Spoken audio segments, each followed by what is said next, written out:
Welcome to V3 news. లక్ష్యం సమాజహితం. నేను Emilia. ముందుగా హెడ్లైన్స్ చూద్దాం.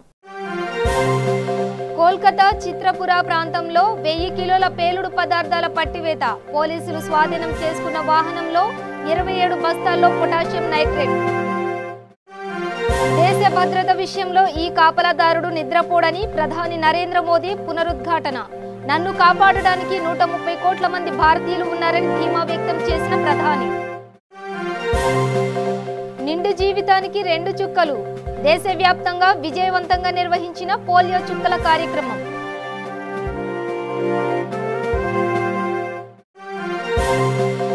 రాష్ట్రంలో ఎండలతో పాటు పెరుగుతున్న రాజకీయ వేడి. పోటాపోటీగా నిర్వహిస్తున్న పార్టీల బహిరంగ సభలు. ఇక వివరాల్లోకి వెళితే, పుల్వామా దాడి ఘటన తర్వాత పేలుడు పదార్థాలను రవాణా చేస్తున్న వాహనాలపై అధికారులు ప్రత్యేక దృష్టి పెట్టారు. ఈ క్రమంలో శనివారం కోల్కతాలోని చిత్రపుర ప్రాంతంలో 1000 కిలోల పేలుడు పదార్థాలను రవాణా చేస్తున్న ఓ వాహనాన్ని పోలీసులు నిలువరించారు. ఆ వాహనం డ్రైవర్ను, క్లీనర్ను అదుపులోకి తీసుకున్నారు. ఒడిశా నుంచి వస్తున్న ఆ వాహనం 24 పరగణాలు జిల్లా దిశగా వెళుతుండగా పోలీసులు పక్కా సమాచారంతో అడ్డగించారు. సరైన వివరాలు లేకపోవడంతో డ్రైవర్, క్లీనర్లను అరెస్టు చేసి విచారిస్తున్నారు.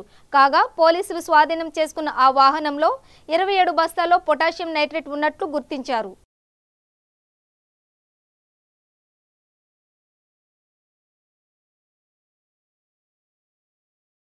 దేశ భద్రత విషయంలో ఈ కాపలాదారుడు నిద్రపోడని ప్రధాని నరేంద్ర మోదీ పునరుద్ఘాటించారు. ఉత్తరప్రదేశ్లోని నోయిడా, ఘజియాబాద్లో జరిగిన బహిరంగ సభలో ఆయన ప్రసంగించారు. ఈ సందర్భంగా కాంగ్రెస్పై తీవ్ర స్థాయిలో విరుచుకుపడ్డారు. పాకిస్తాన్ బాలాకోట్లోని ఉగ్రవాద శిబిరాలపై వాయుసేన నిర్వహించిన వైమానిక దాడులపై ఆధారాలు అడుగుతున్న వారిపై ఆయన మండిపడ్డారు. ఆధారాలు అడుగుతున్న వారందరికీ 130 కోట్ల ప్రజల విశ్వాసమే సాక్ష్యమని స్పష్టం చేశారు. अब ये भी देखिए, 2014 में मेरे आने से पहले एलईडी बल्ब करीब 350 रुपए में मिलता था. मेरे आने के बाद 350 का 40 रुपया 50 रुपया हो गया. ऐसा क्यों हुआ भाई? ऐसा क्यों हुआ? हर जगह पे बिचौलिए बैठे थे, हर जगह पे बिचौलिए बैठे थे, हर जगह पर दलाली चलती थी. मोदी ने दलाली पे डंडा चलाया. 300 350 का बल्ब 40-50 में आ गया. కేంద్ర హోంమంత్రి రాజ్నాథ్ సింగ్ సంచలన ప్రకటన చేశారు. ఇప్పటి వరకు పాకిస్తాన్ ఆక్రమిత కాశ్మీర్లో LOC దాటి భారత్ 2 సార్లు మాత్రమే దాడులు చేసిందని ప్రపంచానికి తెలుసునని, అయితే ఇండియా 3 సార్లు స్ట్రైక్స్ చేసిందని ప్రకటించారు. కర్ణాటకలోని మంగళూరు ఎన్నికల ప్రచార సభలో పాల్గొన్న కేంద్ర హోంమంత్రి ఈ కొత్త న్యూస్ చెప్పారు.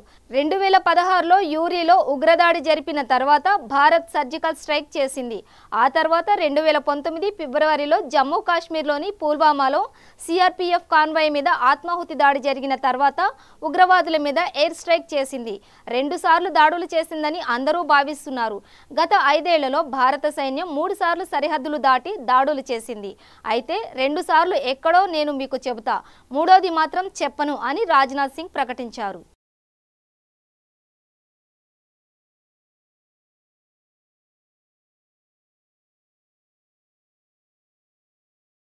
నిండు జీవితానికి 2 చుక్కలు కార్యక్రమంలో భారత ప్రభుత్వం దేశవ్యాప్తంగా పోలియో చుక్కల కార్యక్రమం మార్చి 10న నిర్వహించింది.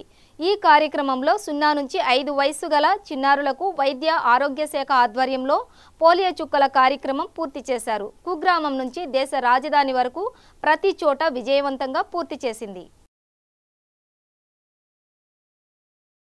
సినిమాల్లో తనదైన నటనతో ప్రపంచ గుర్తింపు తెచ్చుకున్న నటుడు కమల్ హాసన్ రాజకీయాల్లోనూ తన మార్కు చూపించాలనుకుంటున్నారు. దూకుడుగా వ్యవహరించే ఆయన ఆల్రెడీ మక్కల్ నిధి మయ్యం పేరుతో పార్టీని ఏర్పాటు చేసి దేశవ్యాప్తంగా ప్రచారం కల్పిస్తున్నారు. ఈ టైంలో ఆయనకు కేంద్ర ఎన్నికల సంఘం మంచి గుర్తు కేటాయించింది. చీకటిల్లో దారి చూపించే టార్చ్ లైట్ గుర్తును ఇచ్చింది. దీనిపై సంతోషం వ్యక్తం చేస్తూ ట్విట్టర్లో ఈ సీకి థ్యాంక్స్ చెప్పాడు కమల్ హాసన్. సరైన గుర్తు కేటాయించారని అన్నాడు. తమిళనాడులో భారతీయ రాజకీయ చరిత్రలో మక్కల్ నిధి మయ్యం టార్చ్ బేరంగా మారుతోందని అని రాశారు.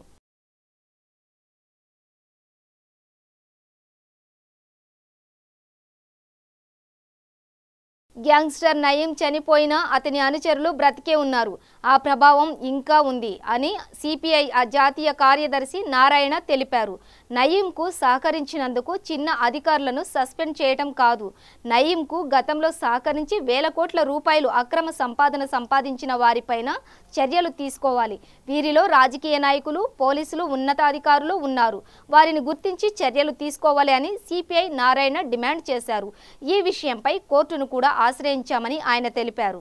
గ్యాంగ్స్టర్ నయీం అతను చనిపోయినా సరే, హత్య చేయబడినా సరే, అతని అలవాట్లు, అతని ప్రభావం, అతని ప్రక్రియ కొనసాగుతూ ఉందని అర్థమవుతా ఉంది. అందుకే నయీంని హత్య చేసిన వెంటనే మేము డిమాండ్ చేశాం, ఇది జ్యుడిషియల్ ప్రోబ్ చేయాలి. అనేక గవర్నమెంట్ వచ్చినాయి పోయినాయి, కానీ నయీం అనే దందా కొనసాగుతూనే ఉంది. అది ఒక విధంగా ప్యారలల్ ప్రభుత్వాన్ని నడిపించేటువంటి ఘనత దక్కింది. ఆయన గవర్నమెంట్ ఉపయోగించుకొని, పోలీసులు ఉపయోగించుకొని ఆయన గవర్నమెంట్ అధికారులకు ఉపయోగపడ్డాడు. అదేవిధంగా ఆయన దాదాపుగా వేల కోట్ల రూపాయలు, వేల ఎకరాల భూముల్ని ఆక్రమించడానికి కారణమవుతయ్యాడు.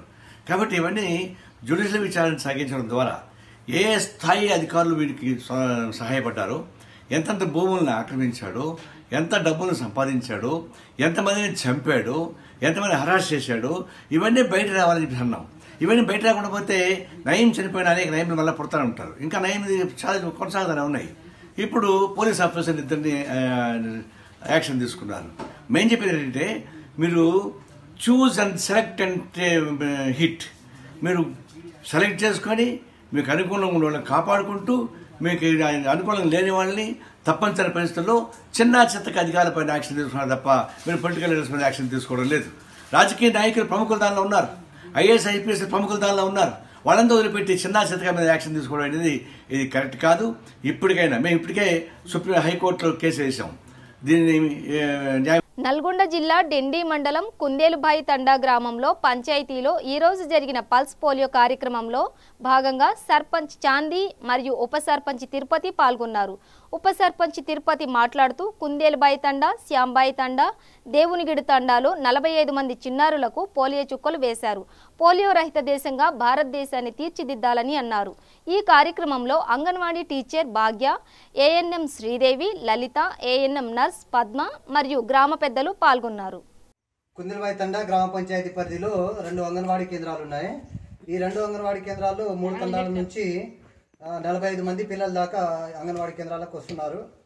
వాళ్లకు ఈ రోజు నుంచి వారం రోజుల దాకా పోలియో చుక్కలు పంపిణీ జరుగుతుంది, 3 రోజుల వరకు. ఇది 1995 నుంచి మొదలైన కార్యక్రమం. దీని ఉద్దేశం ఏంటంటే, భారతదేశము పోలియో రహిత దేశంగా మార్చాలన్నది ప్రభుత్వ ప్రధాన ఉద్దేశం. ఇది మన రాష్ట్ర ఉద్దేశం కూడా. అందులో భాగంగా మన అంగన్వాడీ ఆయాలు, టీచర్లు, కార్యకర్తలు చాలా చురుకుగా పాల్గొంటున్నారు. ఇది ఏఎన్ఎంలు కూడా ఇది శుభ పరిణామం. దీన్ని ఉద్దేశంగా చేసుకొని మన కుందేలుబాయి తండా గ్రామ పంచాయతీని పోలియో రహిత గ్రామ పంచాయతీగా మార్చాలనేది మా సర్పంచ్, ఉప సర్పంచ్ గారి ముఖ్య ఉద్దేశం. రంగారెడ్డి జిల్లా ఇబ్రహీంపట్నం మండలంలోని ఆదిబట్ల మున్సిపాలిటీలో ఎంపీపీ మర్రి నిరంజన్ రెడ్డి చిన్నారులకు పోలియో చుక్కలు వేశారు. ఈ సందర్భంగా ఆయన మాట్లాడుతూ 5 సంవత్సరాల లోపు చిన్నారులందరికీ తప్పకుండా పోలియో చుక్కలు వేయించాలని ఆయన కోరారు.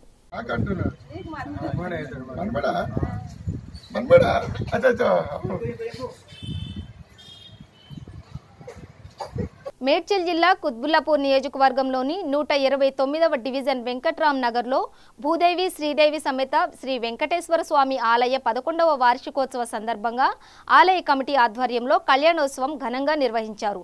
ఈ కార్యక్రమానికి భక్తులు అధిక సంఖ్యలో పాల్గొన్నారు. ఆలయ కమిటీ ఆధ్వర్యంలో అన్నప్రసాదం ఏర్పాటు చేశారు. ఈ కార్యక్రమంలో ఆలయ committee chairman Srinivas, vice chairman Ravinder Goud, colony president Balesh, general secretary Ravinder Goud, colony వాసులు, భక్తులు అధిక సంఖ్యలో పాల్గొన్నారు.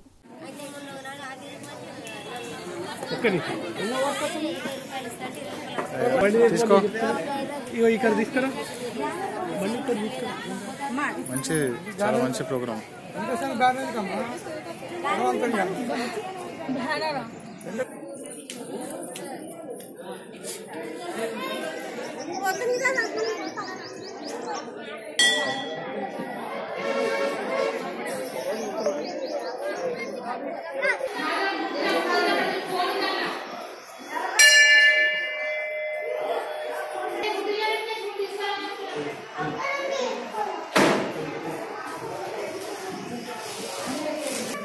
సమస్తానాం బ్రహ్మాండే నాస్తికించినః వెంకటేశ సమోదేవో నభూతో నభవిష్యతి.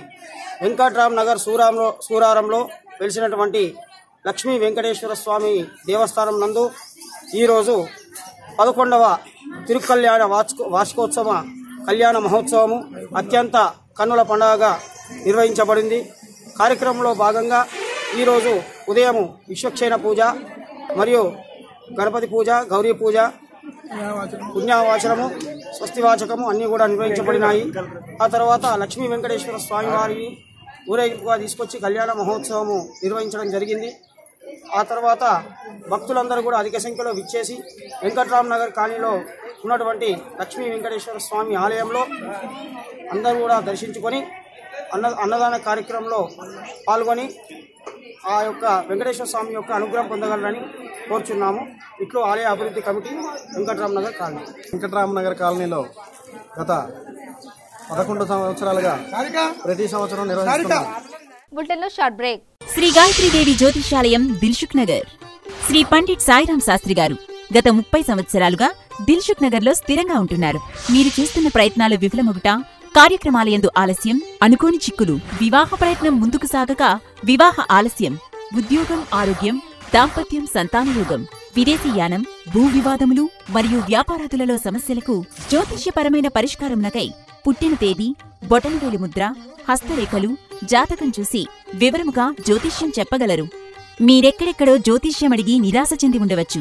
ఒక్కసారి శ్రీ సాయిరాం శాస్త్రి గారిని సంప్రదించండి. గమనిక: స్త్రీ పురుషుల ఎటువంటి జీవిత సమస్యలకైనా పూజ, హోమం, అంజనం, యంత్రం, మంత్రం ద్వారా 9 రోజుల్లో గాయత్రీదేవి సాయిబాబా పూజ చేసి శాస్త్రోక్తంగా పరిష్కారం చూపగలరు. Gayatridevi Jyotishyalayam, flat number 101, first floor, Shilpi apartments, A block, near Konark theatre, Dilsukh Nagar, Hyderabad. Cell 9949373448 94405370444.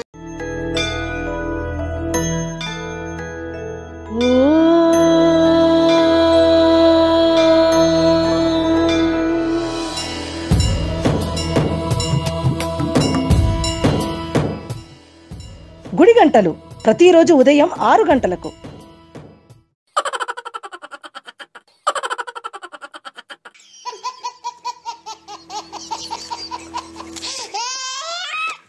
గిలిగిలిగా ప్రతిరోజు ఉదయం 11 గంటలకు, తిరిగి రాత్రి 9:30 welcome back. Confederation of women entrepreneurs Telangana chapter ఆధ్వర్యంలో బేగంపేటలోను తాజ్ విబంతాలో జరిగిన ఉమెన్స్ డే వేడుకల్లో భాగంగా ఉమెన్ ఆఫ్ ఎక్సలెన్స్ అవార్డులు తమ రంగాల్లో విజేతలైన 20 మంది మహిళలకు అందజేశారు. ఈ కార్యక్రమంలో ముఖ్య అతిథులుగా Aleru MP Bandaru Dattatreya, MLA Sunitha, Mahender Reddy, IAS officer Jayesh Ranjan హాజరై ప్రసంగించారు. ఈ కార్యక్రమానికి మిస్ హైదరాబాద్ సంధ్య ప్రధాన ఆకర్షణగా నిలిచారు. Government of AP for rendering services to the affected people in connection with the and all madam's credentials are a whole page full. Please everybody put your hands together. Ram Charitable Trust. I don't think I need to say much more about her.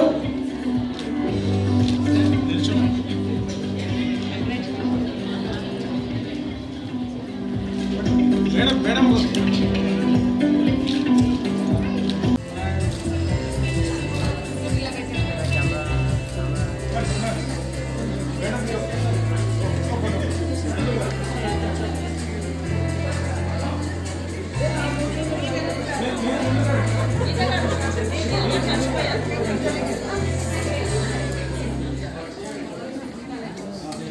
Ten PM to 11 PM. But I am very happy today to be with you because I have seen many women with good energy and with good innovative things I have seen here. Really, in the ground level also, we very often see many women are suffering from different areas, maybe from family side or otherwise in society or financially backward, and in health aspects also some women are facing many problems. But even though after seeing this event, after participating in this event, I got little more energy to educate my people, my women who are in my constituency. I always try to educate them, and I always try to give them skill development training programs so that they should become an entrepreneur, at least micro entrepreneur, so that they will get some energy to feed their family and they can face the society with confidence. The women who walked on this dais, I have seen them with full confidence. With good confidence, I expect continuing this, and actually I have a request with Kobe also.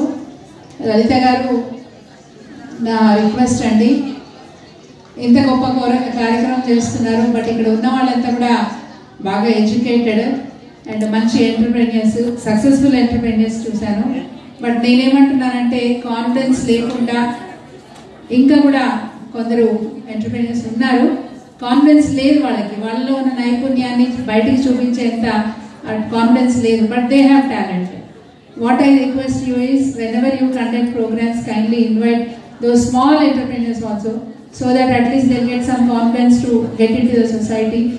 And ee roju nenu chusanu, Hyderabad అంతర్జాతీయ శ్రామిక మహిళా పోరాట దినోత్సవం సందర్భంగా మాల్యవి కరుణోదయ society ఆధ్వర్యంలో కర్మన్ ఘాట్ శుభం హోటల్లో మహిళా దినోత్సవం వేడుకలు జరుపుకున్నారు.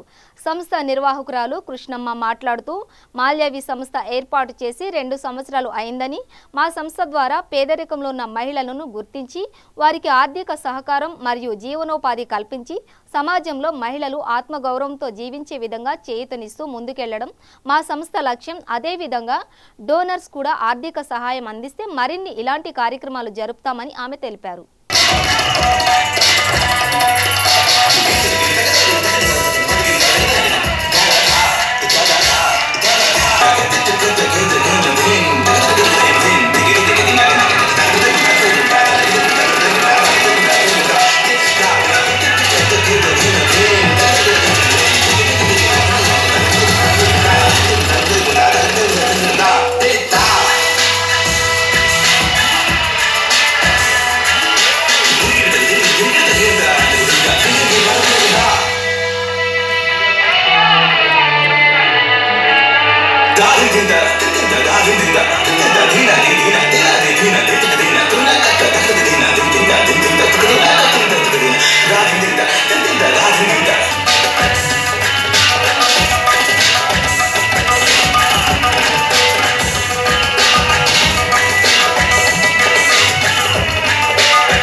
కర్నూలు జిల్లా పత్తికొండ మద్దికేర గ్రామాల్లో తెదేపా వ్యవస్థాపకుడు స్వర్గీయ నందమూరి తారక రామారావు విగ్రహాన్ని ఏపీ ఉప ముఖ్యమంత్రి కేఈ కృష్ణమూర్తి, నియోజకవర్గ ఇన్ఛార్జ్ కేఈ శ్యామ్ కుమార్లు ఆవిష్కరించారు.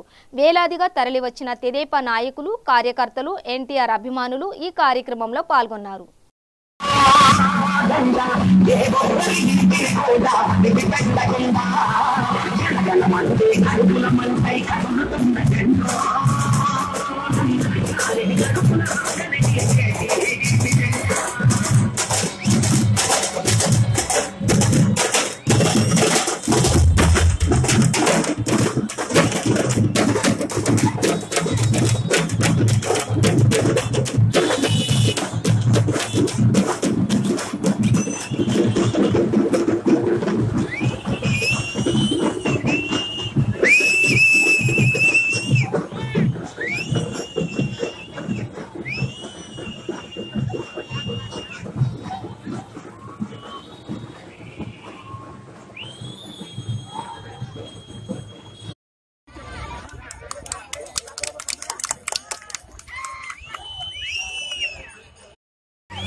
ఈ పత్తికొండలకు కూడా మా నాన్నగారు డిప్యూటీ సీఎం అయిన వెంటనే మన పత్తికొండలో వాళ్ళకు కూడా చాలా మందికి పదవులు వచ్చాయి. మన జిల్లానే కాదు రాష్ట్రం లెవెల్లో కూడా పదవులు ఇప్పించిన ఘనత మా నాన్నగారు. మరి ఇలా రకరకాలుగా కోసమే ఉంటుంది తెలుగుదేశం పార్టీ. తెలుగుదేశం పార్టీ అంటే మహిళలతో ఊతతోనే మా ప్రభుత్వం ఏర్పడింది మొదట్లో కూడా తెలియజేస్తా ఉన్నా. స్ఫూర్తితో బీద పేద బలహీన వర్గాల వారికి ఆయన ఇచ్చినటువంటి స్ఫూర్తితోనే ఈరోజు చంద్రబాబు నాయుడు గారు అనేక సంక్షేమ కార్యక్రమాలు ఈరోజు మీకోసం చేయడం జరిగిందని కూడా నేను తెలియజేస్తా ఉన్నాను. విభజన జరిగిన తర్వాత మాకు రావాల్సినటువంటి నిధులు ఎందుకు ఇవ్వవు, మాకు రావాల్సిన ప్రత్యేక హోదా ఎందుకు ఇవ్వవు అని ఒక్కసారి నన్ను నోటి నుంచి వచ్చిందా అని చెప్పి జగన్ నేను ప్రశ్నిస్తా ఉన్నాను. జగన్ ఇక్కడ ఆంధ్రదేశంలో పుట్టినాడా? ఆంధ్రదేశంలో పుట్టినట్టు లేదు. ఆయన ఎంతసేపు హైదరాబాద్ లో పుట్టినాడు కాబట్టి కేసీఆర్కే మొత్తపడుతూ ఉన్నాడని చెప్పి నాకు అనిపిస్తా ఉంది. నేను అందుకోసమే చెప్తున్నా, ఈరోజు ఎన్టీ రామారావు విగ్రహాన్ని ప్రతిష్ఠించాం. ఎందుకోసం ప్రతిష్ఠించాం? ఆయన పార్టీ పెట్టినప్పుడు ఏం మాట్లాడాడు? ఎన్టీ రామారావు ఏం మాట్లాడాడు పార్టీ పెట్టినప్పుడు? హరిజన గిరిజన దళిత వర్గాల్లో గూడెల్లో అడవుల్లో గుడిసెల్లో మగ్గిపోతా ఉంటే చూసి భరించలేక జనాభాలో సగం ఉన్న ఆడపడుతులు అన్యాయం అవుతుంటే ఉగురిని పట్టలేక వెనుకబడిన తరగతులు ఇంకా ఇంకా అట్టడుగు తొక్కివేయబడుతుంటే విదేశాల నుంచి అక్రమంగా తరలిస్తున్న 28 కిలోల బంగారాన్ని శంషాబాద్ ఎయిర్పోర్ట్లో కస్టమ్స్ అధికారులు స్వాధీనం చేసుకున్నారు. దీని విలువ సుమారు 8.86 కోట్లు. మొత్తం 67 కేసులు నమోదు చేసి 13 మందిని అరెస్టు చేశారు. భారత్లో తిరుగులేని సంపన్నుడిగా ఖ్యాతిగాంచిన ముఖేష్ అంబానీ తన స్థాయికి తగ్గ విధంగా కుమారుడి పెళ్లి చేశారు. తనయుడు ఆకాష్ అంబానీ వివాహాన్ని భారీగా ఖర్చు పెట్టి జరిపించారు. ముంబైలోని బాంద్రా కుర్లా కాంప్లెక్స్లోని జియో వరల్డ్ సెంటర్ ఆకాష్ లోకా మొహతాల వివాహ మహోత్సవానికి వేదికగా నిలిచింది. ఈ పెళ్లి కోసం చేసిన ఏర్పాటు చూస్తే స్వర్గలోకమే కిందికి దిగివచ్చినట్టుగా అనిపిస్తుంది. వివాహ వేదిక మొదలుకొని ప్రతి అంశంలోనూ రిచ్నెస్ పొంగి పొర్లుతోంది. ఎక్కడ ఖర్చుకు వెనకాడకుండా సినిమా సెట్టింగ్లను తలదన్నే ఓ అద్భుత లోకాన్ని ఆవిష్కృతం చేశారు ముఖేష్ అంబానీ. ఈ పెళ్లి ఏర్పాట్లు చూడడానికి 2 కళ్ళు చాలవంటూ అతిశయోక్తి కాదు.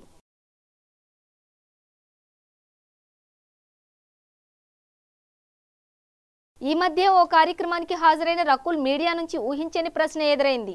టాలీవుడ్లో వారసులు ఎక్కువగా ఉంటారు కదా, ఇక్కడ 4 కుటుంబాలే పాలిస్తున్నాయి కదా అని అడిగితే రకుల్ కూడా ఎవరూ ఊహించని ఆన్సర్ ఇచ్చింది. అవును, ఇక్కడ అంతా వారసులే ఉన్నారని మీరు అంటున్నారు, కానీ ఆ వారసత్వం వెనుక కొన్ని దశాబ్దాల చరిత్ర ఉందనే విషయం ఎందుకు మర్చిపోతున్నారని ప్రశ్నిస్తుంది రకుల్. నాని, విజయ్ దేవరకొండ లాంటి వాళ్ళు ఏ బ్యాక్గ్రౌండ్ నుంచి వచ్చారని ప్రశ్నించింది. ఎన్నో ఏళ్లుగా ఇండస్ట్రీలో ఉండి నటన వాళ్ల వృత్తిగా ఎంచుకున్నంత మాత్రాన వాళ్లే ఇండస్ట్రీని శాసిస్తున్నారని అనుకోవడం తప్పు అని చెప్పారు. వాళ్ళు సక్సెస్ కాకపోయి ఉంటే ఇలా అడిగేవారు కాదు కదా. వాళ్ళంతా ఇప్పుడు కష్టపడి నిలబడిన తర్వాత ఇలా అడగడం ఎంతవరకు కరెక్ట్ అని అడుగుతుంది ఈ ముద్దుగుమ్మ.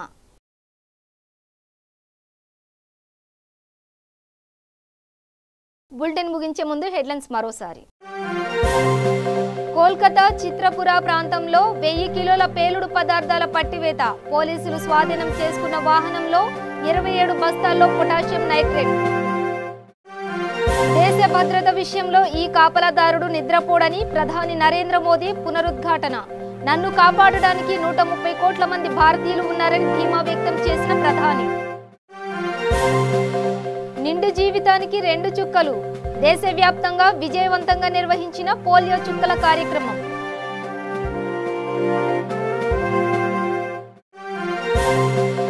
రాష్ట్రంలో ఎండలతో పాటు పెరుగుతున్న రాజకీయ వేడి. పోటాపోటీగా నిర్వహిస్తున్న పార్టీల బహిరంగ సభలు. ఇవి బులెటిన్ విశేషాలు. చూస్తూనే ఉండండి V3 న్యూస్. లక్ష్యం సమాజహితం.